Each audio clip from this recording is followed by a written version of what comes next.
बिस्मिल्लाहिर्रहमानिर्रहीम। अस्सलाम वालेकुम बच्चों। अपर लिम्ब की आर्टीरियल सप्लाई के लेक्चर के बाद आज हम लोग स्टार्ट करने लगे हैं अपर लिम्ब की वीनस सप्लाई।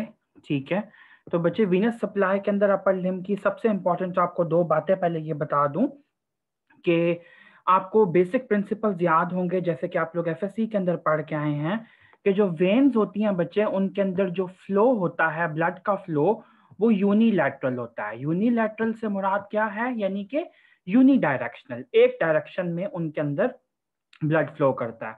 जैसे आपके हार्ट से आर्टरीज ब्लड लेके जाती हैं blood towards the different organs, towards your peripheries, towards your limbs, बिल्कुल वैसे ही आपकी जो वेन्स होती हैं वो हार्ट की तरफ वापस लेके आती हैं ब्लड को।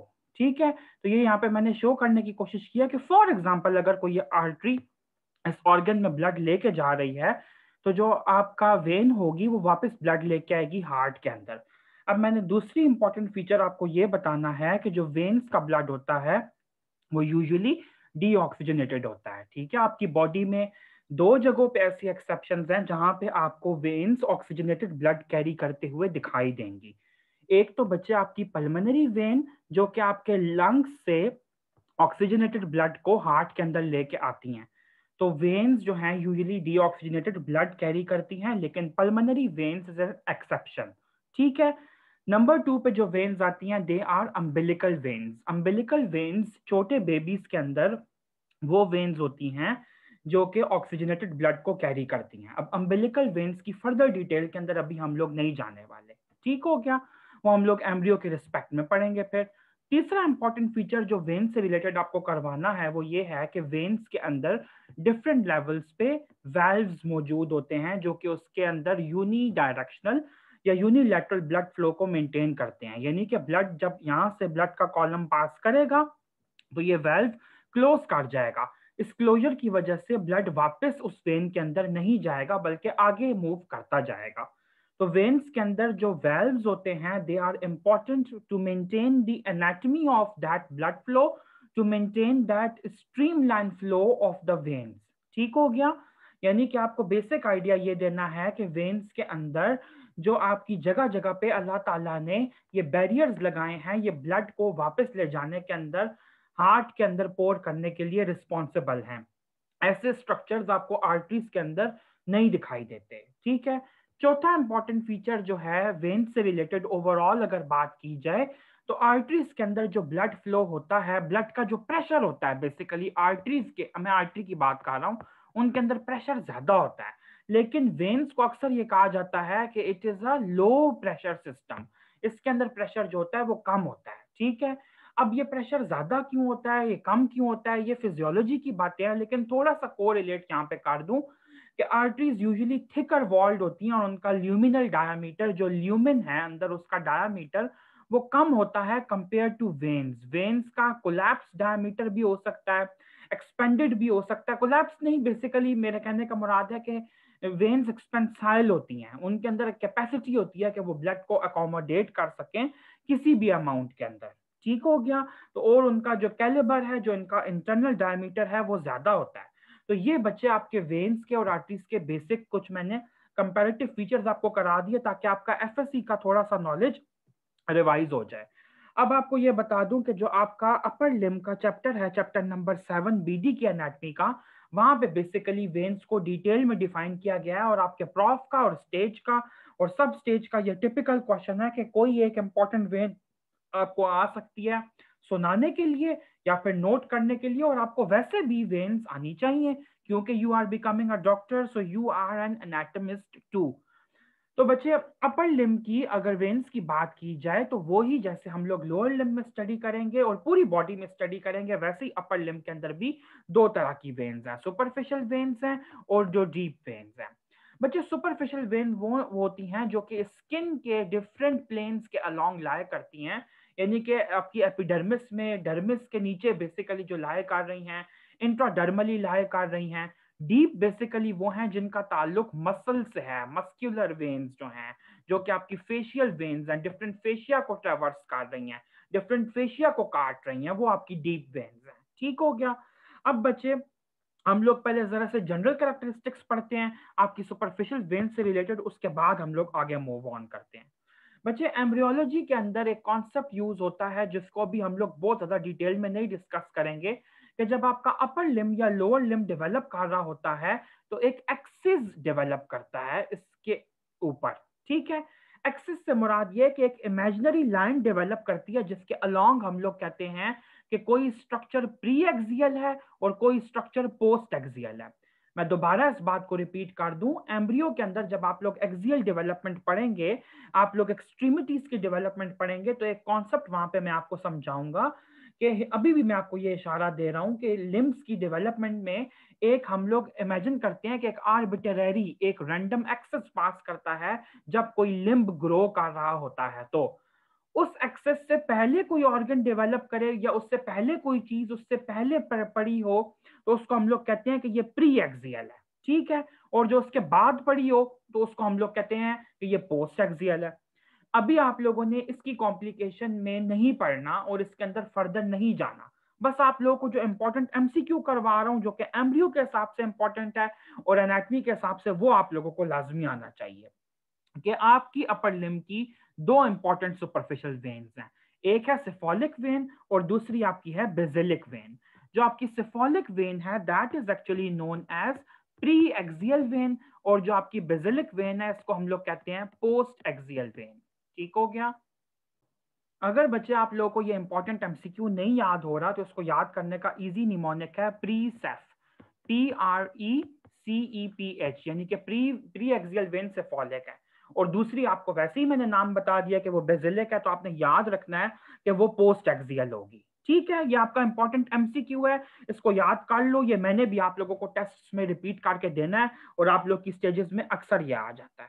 ठीक है, उसके बाद बच्चे आपको ये पता होना चाहिए दूसरा इंपॉर्टेंट फीचर आपकी सुपरफिशियल वेन्स का, कि आपकी जितनी भी सुपरफिशियल वेन्स हैं वो प्रेशर पॉइंट से रन अवे करती हैं। इस पॉइंट का क्या, इस पॉइंट का ये मतलब है कि फॉर एग्जांपल आपके अपर लिम में प्रेशर पॉइंट्स कौन कौन से हैं, कहाँ कहाँ आप लोग कौन कौन से अपने हाथ की जगह को सबसे ज्यादा यूज करते हैं। तो आप ये देखें कि आप अपने पाम्स को बहुत ज्यादा यूज करते हैं चीजों को ग्रिप करने के लिए, तो ये आपका प्रेशर पॉइंट है। इसी तरह बच्चे जो आपका मीडियल बॉर्डर है फोर आर्म का, वो आप लोगों का बहुत ही कॉमनली यूज होता है जब आप लोग बुक पे हाथ रख के पढ़ते हैं, तो वो एक प्रेशर पॉइंट है। इसी तरह बच्चे आपका बैक ऑफ आर्म जो है, यानी कि जो आपका रेस्टिंग एरिया है, जो आप टेक लगाते हैं पीछे आपकी अपर बैक जहाँ पे ट्रेपेजियस आ रहा है, तो वो भी आपका प्रेशर पॉइंट है। तो ये जो आपके तीन खास तौर पे इंपॉर्टेंट प्रेशर पॉइंट्स हैं, इनके ऊपर आपको सुपरफिशियल वेन्स यूजुअली नहीं मिलेंगी। ठीक है, इसके अलोंग यूजुअली आप लोगों को डीप वेन्स मिलती हैं, ये आप लोगों ने याद रखना है। ये बहुत इंपॉर्टेंट पॉइंट मैंने आप लोगों को हाईलाइट करवाया है। ठीक है, नंबर 3 पे बच्चे आप लोग ये देखें कि जो, अच्छा एक छोटा सा रीजन भी मैं यहाँ पे एक्सप्लेन कर दूं कि जो आपके प्रेशर पॉइंट्स के एरिया हैं वहां पे यूजुअली आपको सुपरफिशियल वेन्स इसलिए नहीं मिलती क्योंकि सुपरफिशियल वेन्स की टेंडेंसी है कि वो उस जगह पे आपको प्रोमिनेंट नजर आएंगी जो सरफेस कॉमनली यूज नहीं होगी। ठीक है, वहां पे उनकी टेंडेंसी होती है कि वो अपनी सरफेस डेवलप करती हैं, अपनी उनकी प्रोमिनेंस आपको नजर आती है। जैसे अगर आप अपने हाथ को मोड़ के देखें उल्टा करके, तो आपको अपने हाथ की डॉर्सम पे काफी वेन्स नजर आएंगी। क्यों? क्योंकि हाथ की dorsum is not a pressure point, लेकिन हाथ की जो पामर सरफेस है वो प्रेशर पॉइंट है। ठीक है, ये आपने उनकी नेचुरल टेंडेंसी याद रखनी है। तीसरा इंपॉर्टेंट पॉइंट आपकी अपर लिम की सुपरफिशियल वेन्स का ये है कि जो आपकी प्री एक्सियल वेन है, ये इसको मैं पी ए लिख रहा हूँ, पी प्री एक्सियल, इसकी जो लेंथ है बच्चे वो ज्यादा है आपकी पोस्ट एक्सियल वेन से। यानी कि अगर इनडायरेक्टली मैं इसका मतलब लूं एनाटॉमिकली, तो मैं ये कहूंगा कि जो सेफेलिक वेन है इसकी लेंथ कम है कंपेयर टू बेसिलिक वेन, यानी कि बेसिलिक वेन की जो लेंथ है वो ज्यादा है। ठीक हो गया? ये आप लोगों ने याद रखना है। Sorry, I am so sorry, बल्कि मैंने ये उल्टा कह दिया, प्लीज इसको करेक्ट कर लीजिए। आई एम सो सॉरी, इसको करेक्ट कर लीजिए। प्री एक्सियल का मतलब है यानी कि सिफेलिक वेन की जो लेंथ है वो ज्यादा है compare to basilic vein. Please इसको करेक्ट कर लीजिए, मैंने अभी आपको खुद ही निमोनिक लिखवाया और खुद ही भूल गया कि प्री सेफ आपने याद रखना है कि प्री एक्सियल वेन यानी कि सेफेलिक वेन की लेंथ ज्यादा है और जो बेसिलिक वेन है उसकी लेंथ यानी कि पोस्ट एक्सियल वेन की लेंथ जो है वो कम है। उसके बाद बचे चौथा इंपॉर्टेंट फीचर जो आपको आना चाहिए वो ये है कि कभी भी कोई भी वेन, या आपने अपर लिम लोअर लिम दोनों के अंदर याद रखना है, कभी भी कोई भी जो आपकी वेन है वो जितना अर्लियर डीपर बांध जाएगी, ठीक है, जितना अर्लियर जो है वो मसल्स के अंदर खो जाएगी, नीचे फेशिया में चली जाएगी, तो उतना ज्यादा वो असिस्ट करेगी वीनस रिटर्न करने में। ठीक है, इस बात का क्या मतलब है, मैं इस बात का मतलब आपको ऐसे समझाता हूँ कि फॉर एग्जाम्पल ये आपका हार्ट मौजूद है, ठीक है, यहाँ पे आपका करके ऐसे करके अपर लिम्ब है। अब एक वेन है जो कैसे सुपरफिशियली ट्रेवल कर रही है, ये मैंने लाइट ग्रीन कलर में शो किया है, ये ऐसे करके, ठीक है, और जो दूसरी वेन है जो कि मसल्स के बीच में से गुजरती हुई जा रही है वो डीपर वेन है आपकी, तो इसको मैं डीप लेबल करता हूँ डी, और इसको मैं लेबल करता हूँ एस यानी कि सुपरफिशियल। अब आप ये देखो कि जो आपकी डीपर वेन है वो तो मसल्स के बीच में फंसी हुई है, और जो सुपरफिशियल वेन है वो स्किन के अलोंग ट्रेवल कर रही है। तो जो वेन मसल्स के अंदर फंसी हुई है वो मसल की मूवमेंट्स की वजह से कंप्रेस होगी, यानी कि जो भी हमारे अपर लिम्ब के अंदर मोशन होगी वो इस वेन को, ये डार्क ग्रीन कलर वाली वेन को इफेक्ट करेंगी। और इनके ऊपर आप ये इसकी एग्जांपल बिल्कुल ऐसे ले लो कि आपके लॉन के अंदर से, आपके गार्डन में से एक पाइप गुजर रहा है जो कि डिफरेंट प्लांट्स को वाटर दे रहा है, और अगर आप उस पाइप के ऊपर पाँव रखो तो क्या होगा, पाइप में प्रेशर डेवलप करेगा और ज्यादा पानी गुजरेगा स्पीड से जब आप उसका ल्यूमेन नैरो करोगे उसके ऊपर पाँव रख के। तो बिल्कुल इसी तरह जो आपकी डीप वेन्स होती हैं अपर लिम्ब की, उनके ऊपर जब मसल्स अपना प्रेशर एक्सर्ट करते हैं तो इसका मतलब है कि उनका जो वीनस रिटर्न है वो फैसिलिटेट होता है और वो डायरेक्टली हार्ट के अंदर जाने में ज्यादा मदद देता है। जबकि आपकी जो सुपरफिशियल वेन्स, कोई वेन कितनी ज्यादा देर तक अगर वो सुपरफिशियली रन करती है कोई भी वेन, तो इसका मतलब है उसके ऊपर मसल्स का जो एक्सर्शनल फोर्स है वो कम होगी। जब वो कम होगी तो उनके अंदर जो वीनस रिटर्न होगा वो कम होगा। तो ये दो बातें आपने लाजमी याद रखनी है सुपरफिशियल और डीप वेन से रिलेटेड, कि कोई वेन जितना जल्दी अपने कोर्स के दौरान डीप हो जाए तो इसका मतलब है वो वीनस रिटर्न में उतना ज्यादा हेल्प करेगी। पांचवी इंपॉर्टेंट बात आपने जो हमेशा मेरी याद रखनी है वो ये है कि आर्टरी का कोर्स आपने कभी भी बताना है तो वो आपने toward from the heart to the periphery बताना है, ठीक है। आर्टरी का कोर्स जब भी बताना है तो आपने बताना है कि पहले हार्ट से ये वेसल राइज की, फिर ये राइज की, फिर ये राइज की, फिर वो जाते जाते आपके अपर लिम्ब के हैंड में यहाँ यहाँ जाकर उसने सप्लाई की। लेकिन वेन का कोर्स जब भी बताना है हमेशा उल्टा शुरू करना है। फॉर एग्जाम्पल अगर लोअर लिम्ब की बात करूं तो आपने बताना है ग्रेटर टो से वीनस सप्लाई शुरू हुआ, फिर वो गया इधर, फिर वो गया इधर, फिर वो गया लेग में, फिर वो गया नी के अंदर, फिर वो नी से गया थाई में, थाई से गया ऊपर। तो ये नहीं कि उल्टा बताना है हमेशा वेन का कोर्स, ठीक है। इसी तरह अपर लिम्ब के अंदर आपने कोर्स बताते हुए हैंड से शुरू करना है, फोर आर्म पे आना है, आर्म में आना है, और फिर आपने हार्ट की तरफ जाना है। तो ये आपने इंपॉर्टेंट बातें बोलनी नहीं है। अगर आपने ये सीक्वेंस ना मेंटेन किया कोर्स बताते हुए तो आपका नंबर 0 हो जाएगा बिल्कुल। वेन का कोर्स वैसे ही बताना है जैसे मैंने आप लोगों को बताया है, ठीक हो गया। उसके बाद आपको ये भी पता होना चाहिए दो तीन और छोटी छोटी एनाटॉमिकल बातें जो इसके अंदर इंपॉर्टेंट है, कि जो आपकी सुपरफिशियल वेन्स होती हैं उनको सुपरफिशियल नर्व्स और जो सुपरफिशियल लिम्फेटिक्स होती हैं वो कंपनी करती हैं, लेकिन जो सुपरफिशियल आर्टरीज होती हैं वो नहीं कंपनी करती सुपरफिशियल वेन्स को। यूजुअली सुपरफिशियल आर्टरीज जो हैं वो ऐसी एग्जिस्ट ही नहीं करती, वो कैपिलरीज की फॉर्म में एग्जिस्ट करती हैं, ठीक हो गया। उसके बाद एक और इंपॉर्टेंट बात आपको पता होनी चाहिए, पॉइंट नंबर 7 मैं इसको कर देता हूँ, कि जो सुपरफिशियल लिम्फ नोड्स होती हैं आपकी वो यूजुअली सुपरफिशियल वेन्स के अलोंग रन करती हैं, और जो आपकी डीप लिम्फ नोड्स होती हैं वो यूजुअली रन करती हैं डीप आर्टरीज के अलोंग। इन बातों को आपने याद रखना है, ठीक है। मैंने क्या कहा कि जो डीप लिम्फ नोड्स हैं वो डीप आर्टरीज के अलोंग रन करती हैं, मैंने डीप वेन्स नहीं कहा। तो ये इंपॉर्टेंट कॉन्टेक्स्ट आपने याद रखना है। अगर आपने ये जनरलाइज्ड रूल्स ना याद रखे तो आप लोग लिम्फेटिक सप्लाई के प्रिंसिपल्स जब आपको आएगा कि लिम्फेटिक्स के प्रिंसिपल्स क्या हैं, how can you define the lymphatics of upper limb, तो आपको ये प्रिंसिपल नहीं आएंगे तो आप नहीं लिख सकोगे, ठीक है।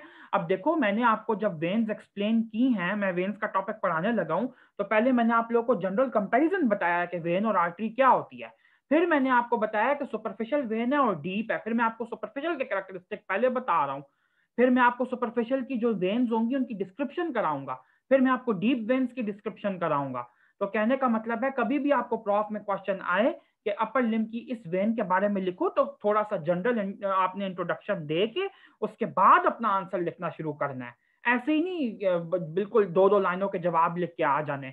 आपने एग्जामिनर को पेपर अटेम्प्ट करते हुए ये बताना है कि तुम्हें कुछ नहीं आता, मुझे आता है, मैं तुम्हें पढ़ाऊंगा, मैं तुम्हें पढ़ाऊंगी कि इस क्वेश्चन का जवाब क्या है।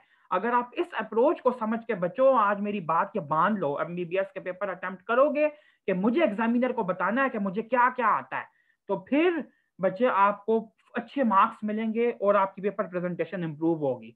लेकिन अगर आपने उतना जितना पूछा उससे भी कम बताया, फिर नंबर शंबर कोई नहीं मिलने। आखिरी जो पॉइंट यहाँ पे मैं हाईलाइट कर रहा हूँ